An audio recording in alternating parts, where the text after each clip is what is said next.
प्यारे बाबू लोग, तो मैं फिर से आ चुका है अपने नेक्स्ट वीडियो में। तो प्यारे बाबू लोग चैनल को सब्सक्राइब कर दो और वीडियो को लाइक कर दो, अपने प्यारे प्यारे दोस्तों तक शेयर कर दो। चलते हैं हम लोग वीडियो की तरफ बिना टाइम वेस्ट किए। ठीक है, तो पहला जो लेक्चर है हम लोग कर चुके थे और आज हम लोग दूसरा लेक्चर करने वाले हैं। जैसे कि हम लोगों ने किया था, यहाँ तक किया था, जैसे यहाँ तक हम लोगों ने पढ़ चुका था, पढ़ लिया था। इसके आगे हम लोग को पढ़ना था। ठीक है, तो आगे चलते हैं हम लोग। बहुत जल्दी चलेंगे नहीं, आराम आराम से चलेंगे, कोई जल्दबाजी नहीं है। यदि आप भारत के अक्षांशीय और देशांतरीय विस्तार की गणना करें तो ये लगभग 30 है। मतलब भारत में 30 अक्षांशीय देशांतरीय हैं, मतलब रेखाएं हैं। ठीक है, जबकि उत्तर से दक्षिण की ओर वास्तविक में दूरी 3214 किलोमीटर और पूरब से पश्चिम से कह रहा है ना। देखो इधर कह रहा है, क्या कह रहा है कि, क्या कह रहा है, देखो कि यहाँ से यहाँ, सॉरी,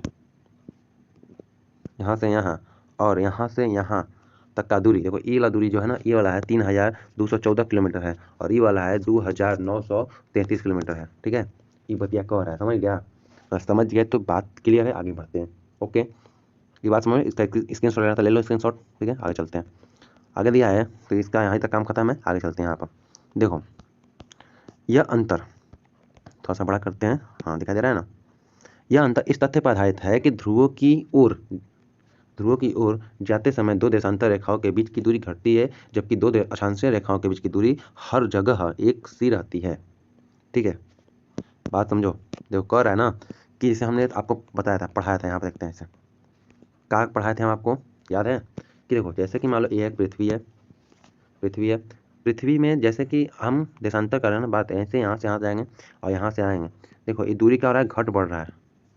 ये दूरी क्या होगा, घटेगा बढ़ेगा। ठीक है, तो ये देशांतर रेखा का होता है, यहाँ पे अगर यहाँ से मान लो यहाँ से निकल रहा है, यहाँ पे अगर मिल रहा है, एक जगह जा रहा है, एक जगह मिल रहा है। ठीक है, और ये है ना जो ये होता है हर जगह बराबर होता है, इसको कहते हैं अक्षांशीय, इसको कहते हैं देशांतरीय। ठीक है, कोई क्लियर डाउट, दम डाउट क्लियर होना चाहिए, एक डाउट नहीं होना चाहिए। कोई डाउट हो तो कमेंट बॉक्स में कमेंट कर दो। ठीक है, आगे चलो पढ़ते हैं। ठीक है, तो यही बात कर रहा है कि जो है ना, कि जो पृथ्वी के ऊपर जो अक्षांशीय है वो एक जगह इसके जो देशांतर है उसका दूरी हमेशा बराबर नहीं होता है, और जगह और जो अक्षांश होता है उसका दूरी बराबर होता है। देशांतर का दूरी बराबर नहीं होता, अक्षांश का दूरी बराबर होता है। आगे दिया है कि अक्षांश रेखाएं के मान से ज्ञात होता है कि भारत का दक्षिणी हिस्सा जो है, मतलब जो भारत है उसका दक्षिणी हिस्सा, जैसे कि हम लोग नक्शा थोड़ा समझ लेते हैं, क्योंकि बिना नक्शा का समझ नहीं आएगा तुम लोग अच्छे से। जो कर जो भारत का दक्षिणी हिस्सा है ना, इस सब जो है उष्णकटिबंधीय है, और ऊपर का जो हिस्सा है उसको कहते हैं कोष्ठ शीतोष्ण कटिबंधीय।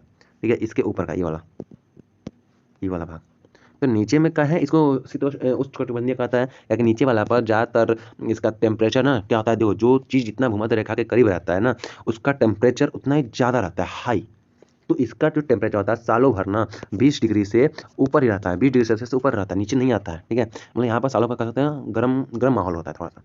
और यहाँ पे क्या होता है कि कुछ समय ठंडा, कुछ समय गर्म होता है। जैसे कि देखो हमेशा गर्मी क्या होता है, केरल तमिलनाडु कर्नाटक आंध्र प्रदेश, इधर थोड़ा गर्म इलाका है। लेकिन बिहार, उत्तर प्रदेश, राजस्थान, हरियाणा, पंजाब, इधर थोड़ा ठंडा भी आता है कुछ समय के लिए ना, कुछ समय ठंडा भी आता है ना, इधर घटता बढ़ता है टेम्परेचर। ठीक है, नॉर्मल रहता है। आगे देखते हैं, ये बात कह रहा है। ठीक है, और ये देखो उष्णकटिबंधीय जो होता है ना, जो जैसे मान लो कि पृथ्वी है, ये हो गया भूमध्य रेखा, ये हो गया कर्क रेखा, ये हो गया मकर रेखा, तो इसका जो बीच में का है ना, इसी को कहते हैं को उष्ण, ये हो गया उत्तरी उष्णकटिबंधीय, ये हो गया दक्षिण उष्णकटिबंधीय। बात समझ में आया? ये होता है 23.5 डिग्री झुका होता है, और 23.5 डिग्री नॉर्थ में झुका होता है, ये 23.5 डिग्री साउथ में झुका होता है। ठीक है, आगे चलते हैं। तो आगे चलते हैं, कोई डाउट नहीं ना है? कोई डाउट हुआ तो क्लियर कर देना बाबू, डाउट को क्लियर कर देंगे। ठीक है ना, डाउट पूछ लिया करो, कमेंट बॉक्स में कमेंट कर दिया करो। ठीक है ना, आइए तब आगे हम देखते हैं कि आइए अब हम देशांतरीय विस्तार और भारत के लोगों के पर इसके प्रभाव का अध्ययन करें। अब इसमें हम लोग लोगों पर, मतलब जो भारत में जो लोग हैं उन पर क्या असर पड़ता है उसके बारे में देखेंगे। ठीक है, तो हम लोग ये नेक्स्ट वीडियो में देखेंगे। तब तक के लिए मिलते हैं अगली बार। जय हिंद, और चैनल को सब्सक्राइब करना मत भूलना, धीरेन्द्र सर का नाम याद रखना। ठीक है ना, और चैनल में कमेंट कर देना, कोई भी प्रॉब्लम हो, कोई भी चीज़ हो, और आप लोग अपना किस शहर से देख रहे हैं वो भी कमेंट कर देना प्लीज़, हम भी जाने हमारा वीडियो कहाँ तक जा रहा है। ठीक है, चलते हैं नेक्स्ट वीडियो में मिलते हैं। जय हिंद।